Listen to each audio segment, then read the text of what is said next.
Good evening, everyone. This is Larry Phillips. You know, it's amazing how many people have jumped on the Preterism bandwagon. You know, and obviously they don't have an understanding of Preterism and where it came from. When did the Preterist interpretation first arise in church history? This question poses a big problem for preterists. If the Olivet Discourse in the book of Revelation were fulfilled in the first century, why is there no evidence in the early church writings that the church understood things in this way? Now, I'm not talking about Josephus, okay? Josephus was not a Christian, okay? There is zero indication from known extant writings that anyone understood these teachings in this way. No early church writings teach that Jesus returned in the first century. Not until the post-Reformation period did preterism begin to show up on the church's radar.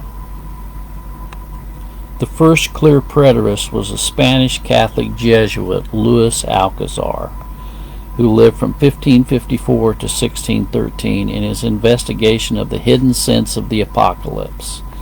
Hugo Grotius, from 1583 to 1645 of Holland, was the first Protestant recruit to preterism. Grotius was extremely liberal in his religious views and took a critical approach called the historical philological method to interpreting Scripture. Grotius was ecumenical in spirit.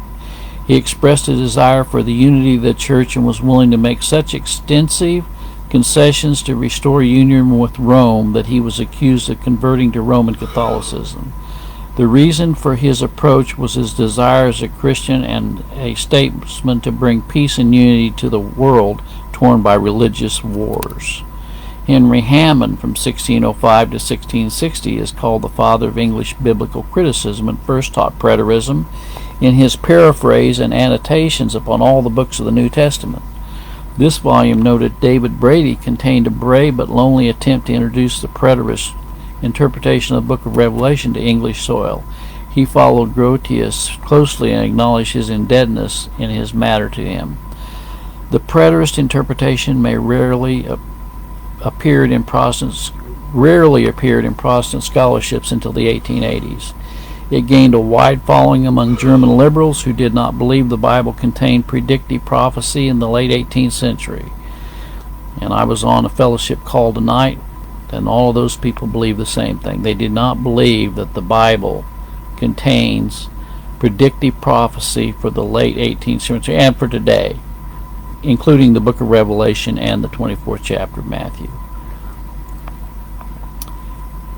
J.G. Elkhorn introduced a version of Alcazar's, the Jesuits' preterism, in 1791 to the liberal German rationalist, wrote Leroy Fromm.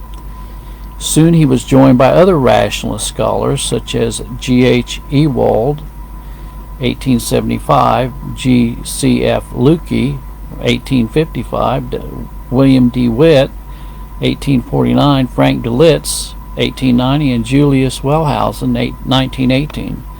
19th century British scholar E.B. Elliott called preterism the German Preterist school that was about this time rising more and more into notice and influence, a school characterized by considerable mental acuteness, research, and philological learning, and at the same time much of the hardihood and rashness of religious skepticism. Nevertheless, the interpretive outcomes of this liberal school are the ones evangelical preterists primarily follow today. The father of American preterism is clearly Moses Stuart, 1780 to 1852, of Andover Seminary, who introduced preterism in the United States about 1842. Dr. Stuart's commentary on the Apocalypse was a 2-volume work that taught the milder form of preterism that prophesied the defeat of God's two ancient enemies, Israel and Roman Empire. Enoch Pond said of Dr. Stuart's commentary on Revelation that it was borrowed mostly from the Germans. Around 1970, preterism began its current rise in American evangelicalism. Before its recent uprising, contemporary forms of preterism tend to be found only within academic circles, providing an occasional commentary here and there.